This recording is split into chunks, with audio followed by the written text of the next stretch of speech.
할렐루야. 하나님께서 이 시간에도 귀한 은혜 주실 줄로 믿습니다.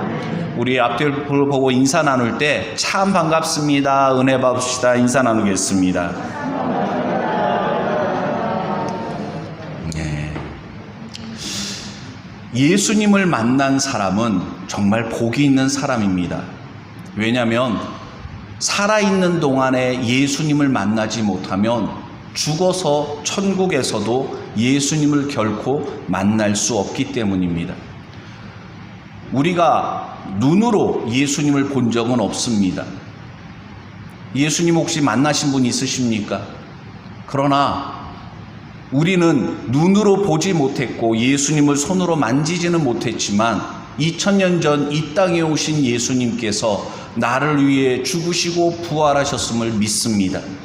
이 믿음은 내 믿음이 아니라 하나님께서 우리에게 주신 믿음, 하나님의 선물인 줄로 믿습니다.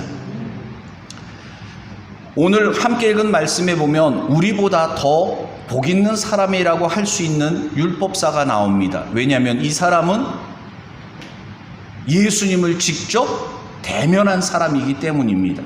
그런데 굴러 들어온 복을 발로 찬다는 이야기가 있듯이 이 율법사는 예수님을 만나긴 만났어도 잘못된 만남인 것 같아요.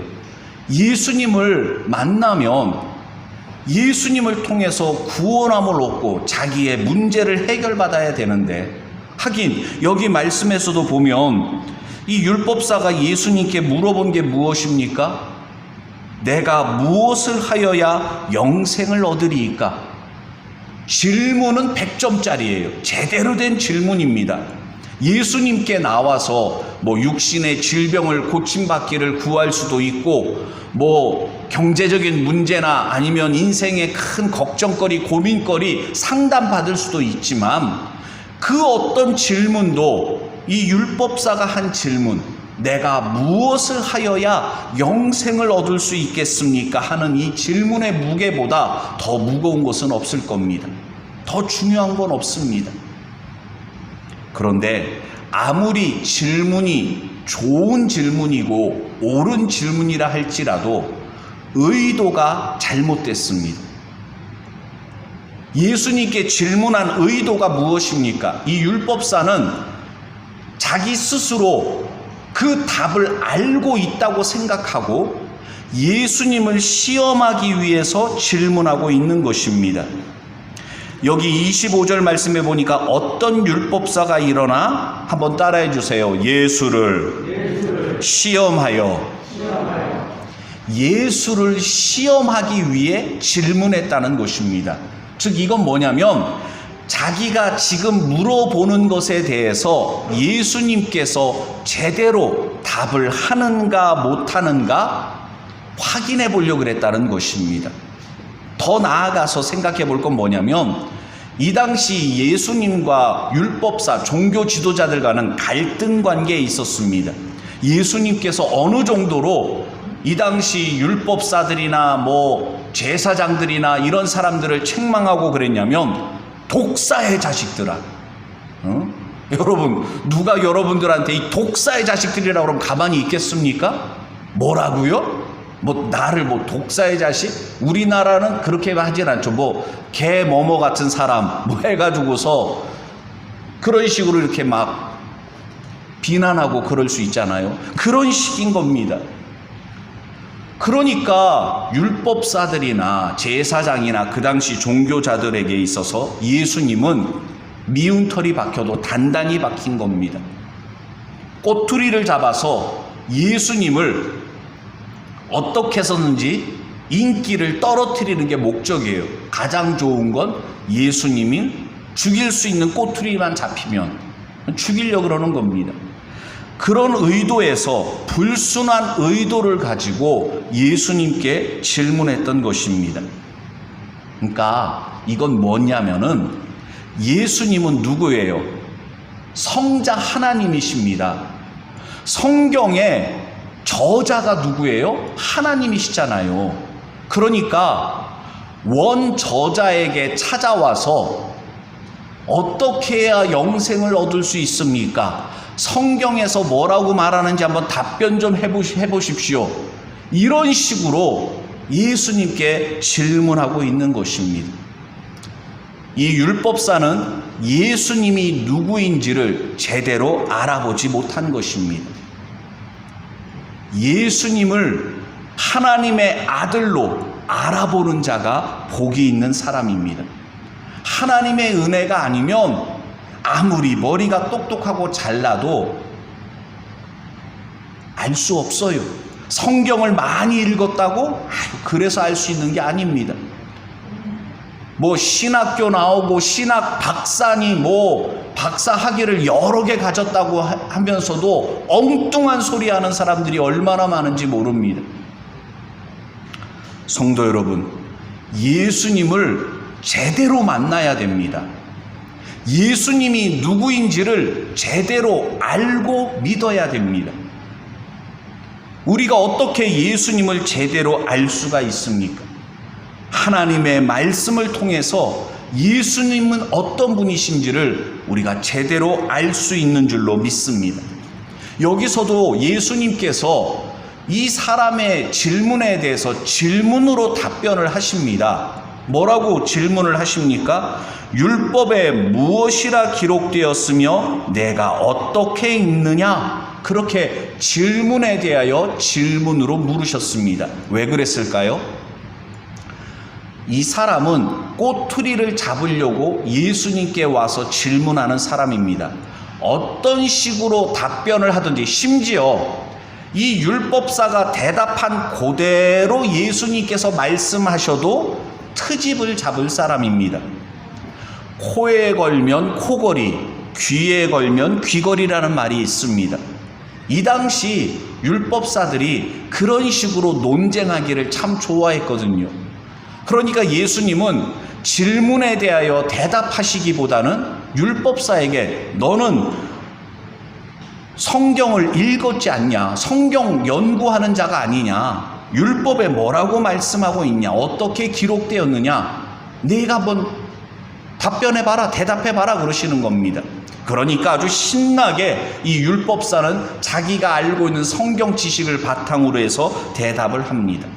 근데 여기에서도 우리가 한 가지 짚고 넘어가야 될 게 있는데, 그게 뭐냐면 예수님께서 질문하실 때 율법에 무엇이라 기록되었으며 내가 어떻게 읽느냐라고 질문하신 겁니다. 예수님께서 왜 이렇게 질문하셨느냐면 이해를 돕기 위해서 말씀드린다면, 예전에 학교 다닐 때 교과서가 있었고 참고서가 있었습니다.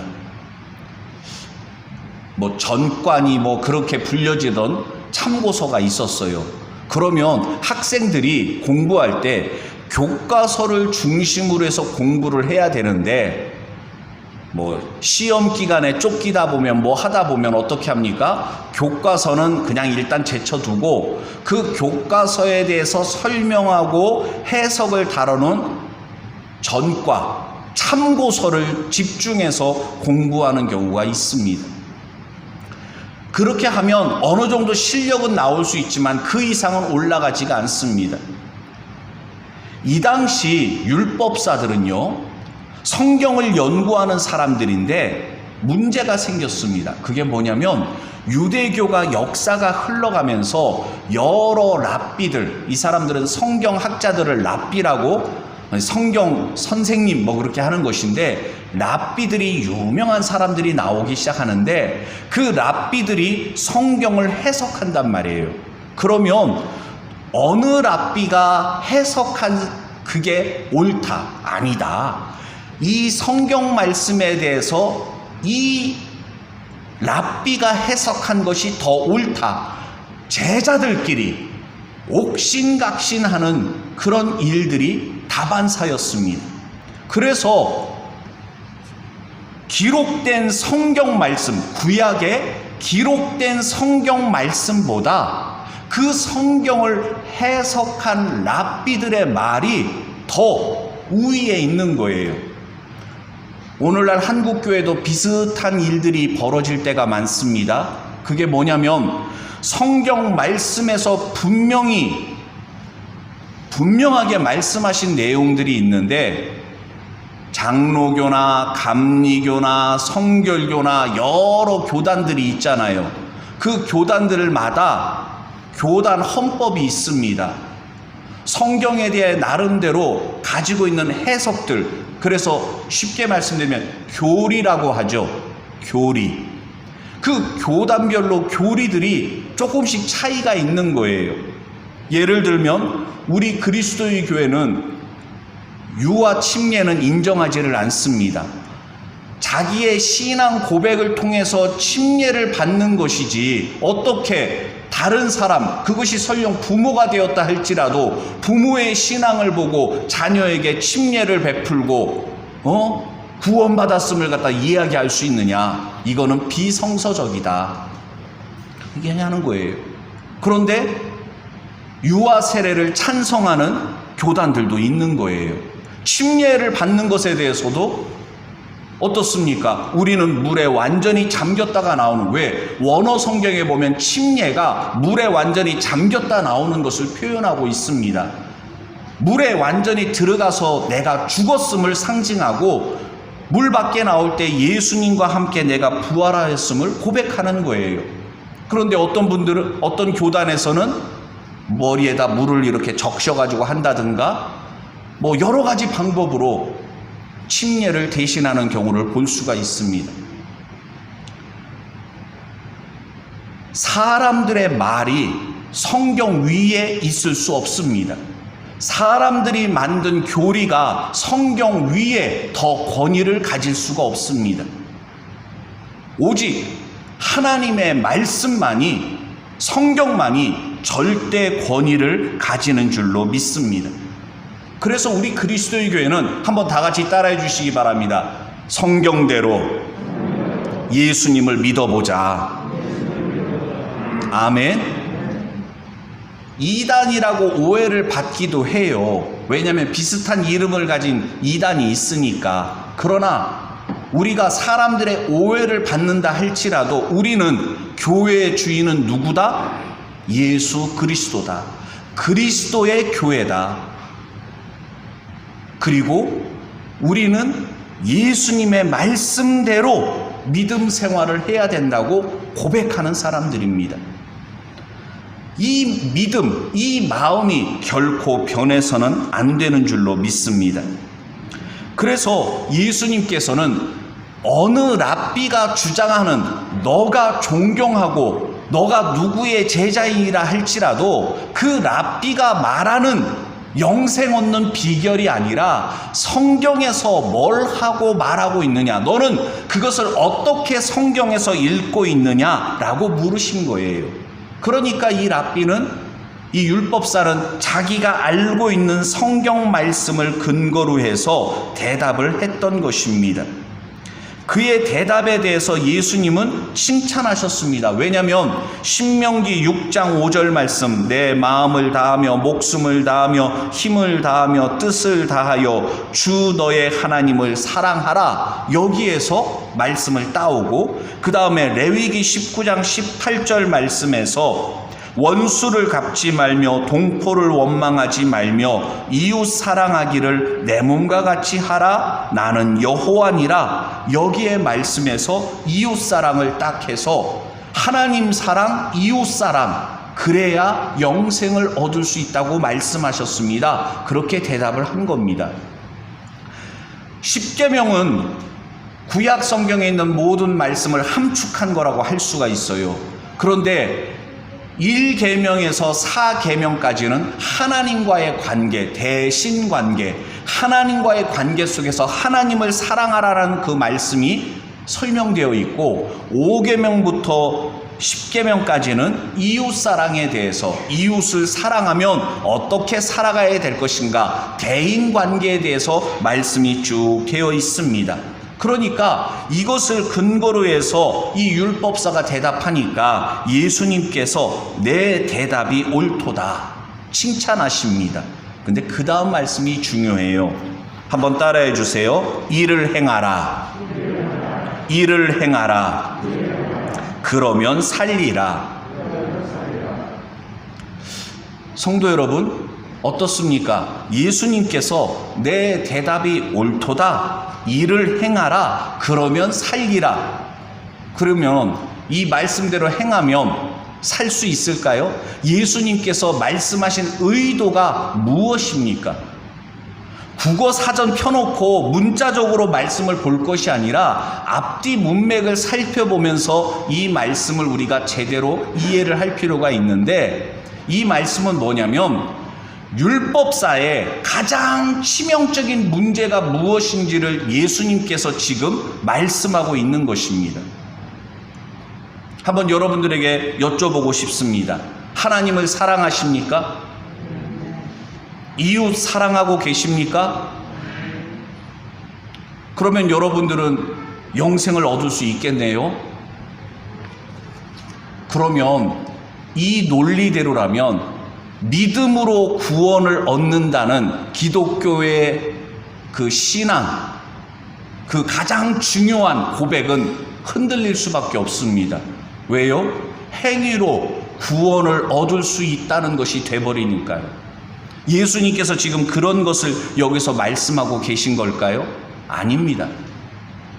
예수님께서는 이 율법사가 지금 자기를 몰라요. 착각하고 있어요. 어쩌면 이 시간 예배 드리고 있는 우리들도 착각 속에 있는지도 모릅니다. 어떤 착각이냐면, 나는 괜찮은 사람이야. 나는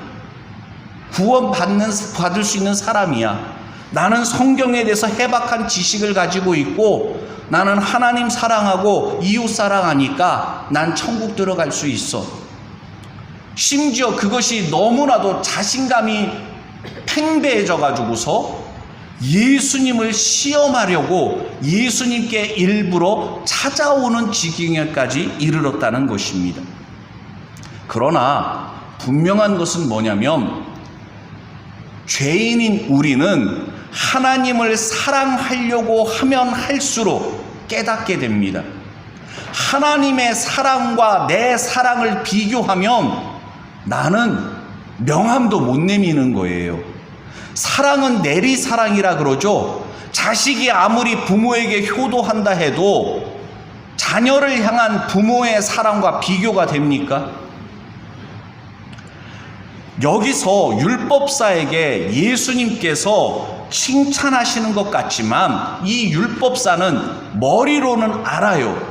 지식적으로는 성경에서 어떻게 하면 영생을 얻는다는 것을 알고 있지만 실천하고 있지 않은 겁니다.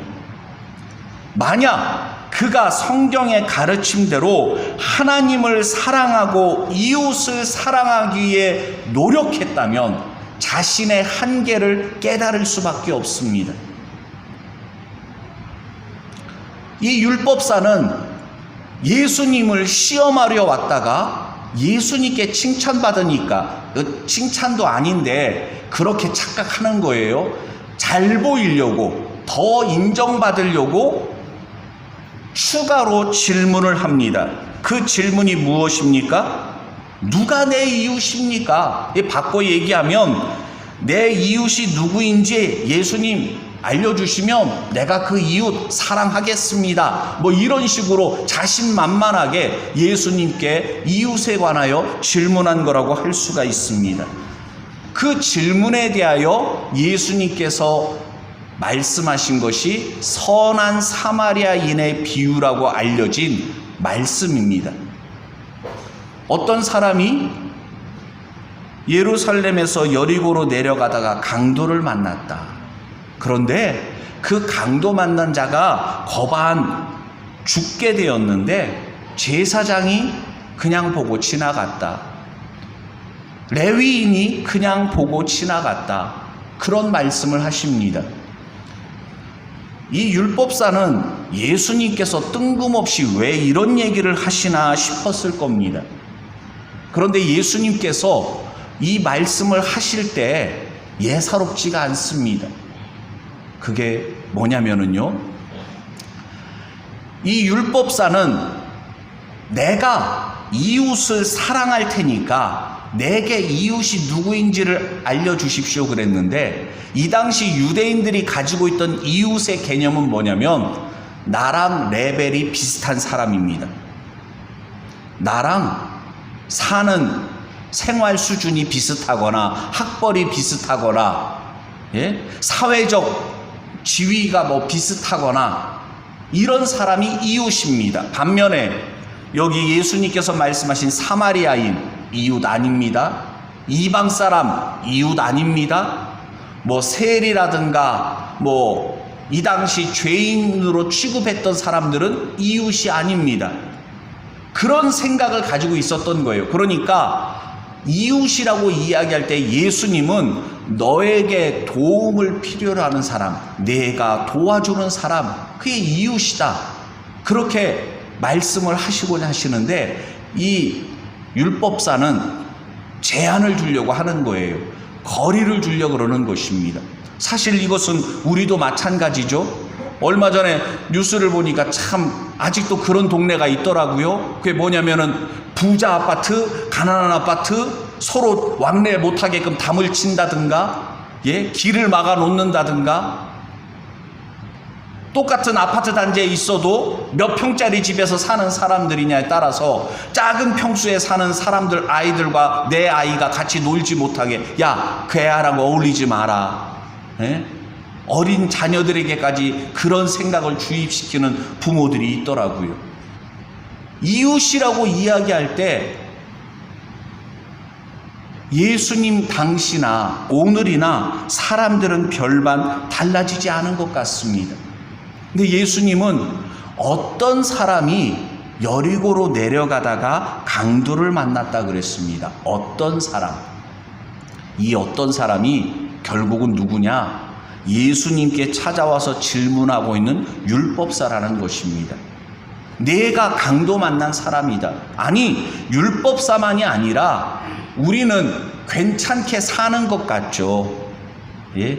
사람들에게 비춰질 때 그래도 이만큼 살면 사회적으로나 뭐 신앙생활 하는 면에 있어서나 교회에서나 밖에서나 이 정도면 괜찮지 않은가 싶지만, 우리는 다 강도 만난 사람들이라는 것입니다.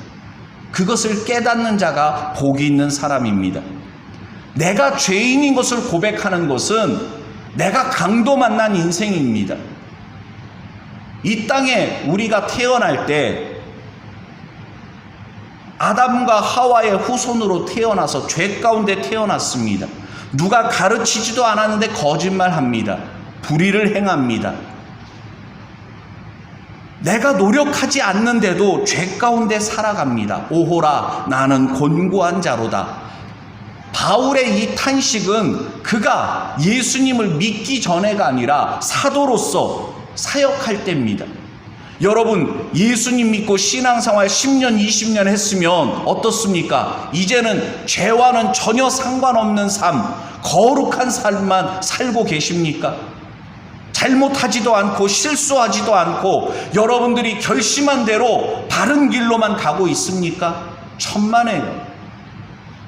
신앙생활 하면 할수록 깨닫게 되는 것이 바울과 같은 탄식입니다. 오호라, 나는 곤고한 사람이로다. 나는 어찌할 수 없는 죄인입니다. 신앙생활 하면서 왜 그렇게 자존심을 앞세웁니까? 여러분, 교회에서 신앙생활 하다 보면 자존심에 상처받을 때가 있습니까? 없습니까? 이런 질문은 잘 대답들 안 하시더라고요. 여러분들이 대답 안 하면 저만 나쁜 사람 됩니다. 왜냐하면 전 이번 주에도 자존심 상할 때가 많았거든요. 저도 목사인데, 야, 내가 목사 이거 하려고 목사 된 건 아닌데, 그런 생각이 막 갑자기 들 때가 있어요. 신기하죠? 예? 그래서 그런 말이 있잖아요. 너나 잘 믿으세요. 목사가 깨끗하고 뭐 그런 거 없어가지고서 여러분들 앞에서 설교하는 게 아니라, 저도 이 말씀에서 피해갈 수가 없습니다. 하나님의 자녀라고 하면서 자녀답지 못할 때가 얼마나 많습니까? 내가 잘못한 거 인정하면 되는데 인정 못해요. 내가 돌이켜야 되는데 돌이키지 않습니다. 뭐 때문에요? 그놈의 자존심 때문에. 인정하기 싫은 거예요. 나만 잘못했습니까? 왜 나한테만 뭐라 그러십니까? 그러면서 혈기를 부립니다. 잘못인 줄 알면서 화를 내고 짜증내고 내가 먼저 손 내밀고 사과하면 되는데 그거 죽기보다 싫은 거예요. 그러니까 신앙생활을 해도 은혜 받지를 못합니다. 왜요? 양심이 내 안에서 찌르거든요. 내 안에 계신 성령님께서 야, 너 잘못했잖아. 너가 먼저 인정하고 너가 다시 해야지. 자꾸 권면하는데 그 귀 막고 안 들려요, 안 들려요. 하나님 나 안 들립니다. 그러면서 자꾸만 하니까 내 마음의 껍질이 단단해지니까 은혜 받지도 못하고 그냥 습관적으로 교회 나와서 예배 자리에 앉아 있기는 한데 안 되는 거예요. 내 영이 자꾸만 죽어가는 것입니다. 이 율법사도 마찬가지인 거예요. 자기가 강도 만난 인생인데 내가 누구를 도울까요? 그 소리 하고 있단 말입니다. 이 사마리아인은 예수님을 상징하는 것이라고 할 수가 있어요. 그 당시 유대인들은 사마리아 사람을 인정하지 않고 이방인보다도 더 싫어하고 증오했어요. 그런데 이 사마리아인은 강도 만나서 죽어가는 사람을 불쌍히 여기고 그를 도와줬단 말입니다. 그 예수님께서 여러분 이 말씀을 하실 때 한번 생각해 보세요. 왜 제사장과 레위인은 그냥 지나갔을까요? 성경에서 인터뷰 내용은 안 나와요. 제사장님, 레위인, 당신 왜 그때 지나갔습니까? 당신 그래도 됩니까? 백성들을 위해 섬기고 하나님의 말씀으로 백성을 사랑해야 될 제사장이, 레위인이 그러시면 됩니까? 왜 그랬습니까? 물어보진 않았어요. 근데 우리가 충분히 그들이 왜 그랬는가 추측할 수는 있습니다. 가장 큰 이유가 뭐예요? 나도 강도 만날까 봐. 강도 만나서 사람이 죽어가고 있는데 거기서 왔다 갔다 어물쩡거리다가 강도가 그 자리에 그냥 숨어 있으면 어떡합니까? 나도 저 사람처럼 강도 만날 수 있다. 어이크, 빨리 집에 가야지. 그 생각 안 들겠습니까? 나도 피해 입을 수 있다.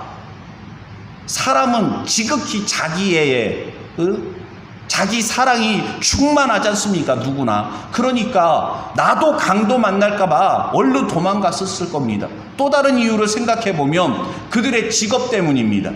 제사장이나 레위인은 성전에서 봉사하고 일하는 사람들인데 성경의 말씀에 의하면 레위기 21장에 보면 자세히 나와 있는데요.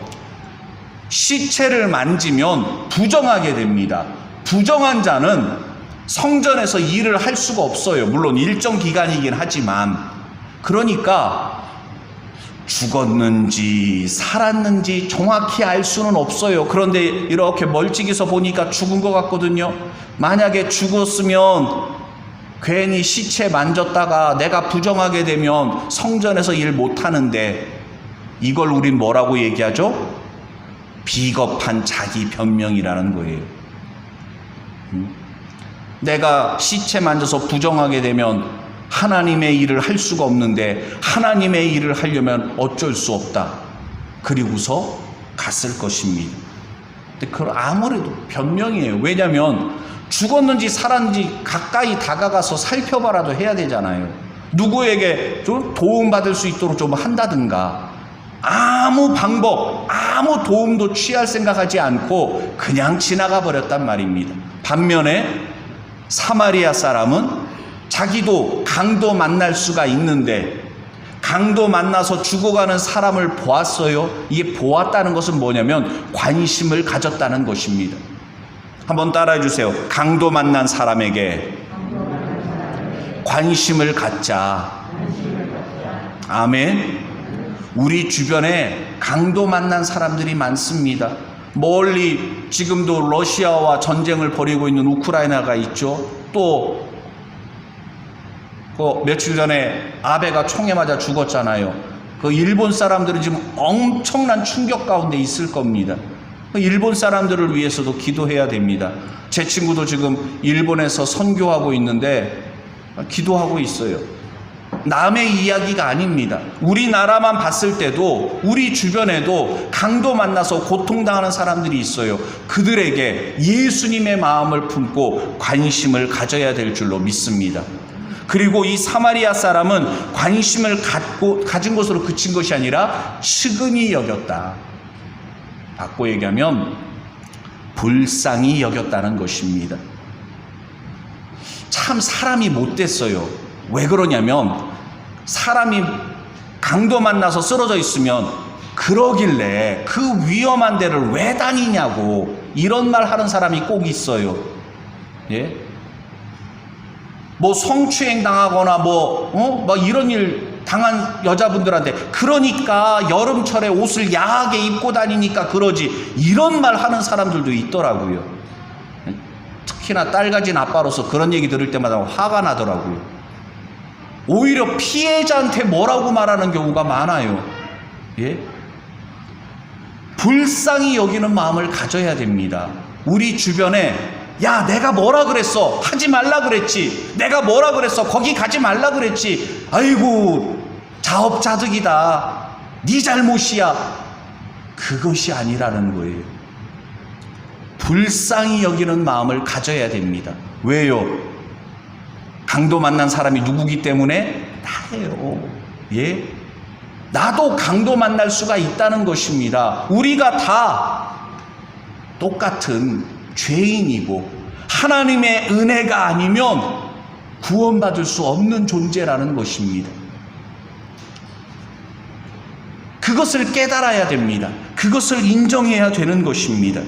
예수님께서 이 율법사에게 마지막으로 하신 말씀, 오늘 설교 제목이기도 하죠. 뭐라고 말씀하십니까? 우리 37절 말씀 다시 한번 읽어보겠습니다. 가로되 자비를 베푼 자니이다. 예수께서 이르시되 가서 너도 이와 같이 하라 하시니라. 아멘. 이렇게 해서 구원받을 수 있다 그런 뜻이 아니라 율법사는 지식적으로만 알지 실천할 줄 몰랐어요. 백성들에게 이렇게 해라 저렇게 해라 하나님의 말씀이 이렇다 뭐 11조 생활해라 뭐 구제해라 뭐 해라 백성들한테 가르치려고만 들었지 정작 자기는 실천하지 않았단 말입니다. 그러니까 그런 율법사에게 너 가서 그 사마리아인처럼 도와주는 삶을 살아가라 그렇게 당부하신 겁니다.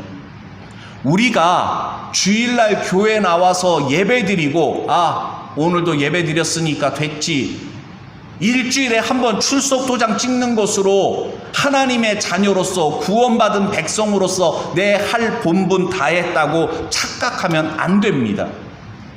교회에서 가정에서 어느 곳에서든지 우리는 이 선한 사마리아인처럼 아니 예수님의 마음을 품고 우리는 섬김의 삶을 살아야 됩니다. 강도 만난 사람들을 불쌍히 여기는 삶을 살아가야 됩니다. 사실 우리가 겉으로 볼 때는 멀쩡한 것 같아요. 괜찮은 것 같아요. 그런데 정말 그렇습니까? 여러분 멀쩡하십니까? 사업이 잘 안 돼서 참 힘들어하는 분이 계실지도 모릅니다. 자녀 문제 때문에 잠 못 이루고 계신 분이 있을지도 몰라요. 아니면 개인적인 고쳐야지 하는데 잘 되지 않는 나의 나쁜 습성, 나의 나쁜 어떤 것 때문에 힘들어하는 분이 계실지 모릅니다. 성도 여러분, 우리는 다 약한 사람입니다. 예수님을 제대로 알아봐야 되고 내가 어떤 존재인지를 깨달아야 됩니다. 그리고 오호라 나는 곤고한 자로다. 주여 나를 불쌍히 여겨 주시옵소서. 예수님께 겸손히 낮아진 모습으로 나아가는 자가 돼야 될 줄로 믿습니다. 우리가 가정에서, 교회에서, 직장에서 선한 사마리아인처럼 하나님의 말씀대로 강도 만난 사람들을 도우며 우리가 살아가면 가정이 천국됩니다. 교회가 달라집니다. 직장이 달라져요. 이 나라가 변화될 줄로 믿습니다. 우린 자꾸만 다른 사람을 변화시키려고 그래요. 남편을 바꾸려고 그럽니다. 참 대단한 분들이에요. 아직도 포기를 안 하시네. 자식들을 변화시키려고 그래요. 그렇게 머리가 크도록 안 변한 자녀들이라면 여러분 이제는 좀 바꾸셔야 됩니다. 남편을, 자녀를, 직장 누구를, 교인 누구를 바꾸려고 그러지 말고 내가 바뀌어야 됩니다. 내가 변화돼야 돼요. 내가 새로워져야 됩니다. 말씀 안에서 주의 은혜 가운데 우리가 새 사람 될 때 우리가 달라지면 주변에 있는 사람들도 달라집니다. 그런 얘기가 있더라고요. 왼수 같은 남편인데 은혜 받고 나니까 그렇게 불쌍해 보이더래요. 그렇게 측은해 보이더래요. 왼수 같은 남편이었는데 너무 미웠는데 은혜 받고 나니까 남편 때문에 눈물로 기도하게 되더라고요. 참 그런 아내를 두신 분들은 행복한 분인 줄로 믿습니다. 예? 아내들도 마찬가지고요. 자녀도 부모도 다 마찬가지입니다. 내가 변해서 불쌍히 여기는 마음을 갖고 기도하면 하나님께서 우리의 기도를 들으시고 변화시켜 주실 줄로 믿습니다.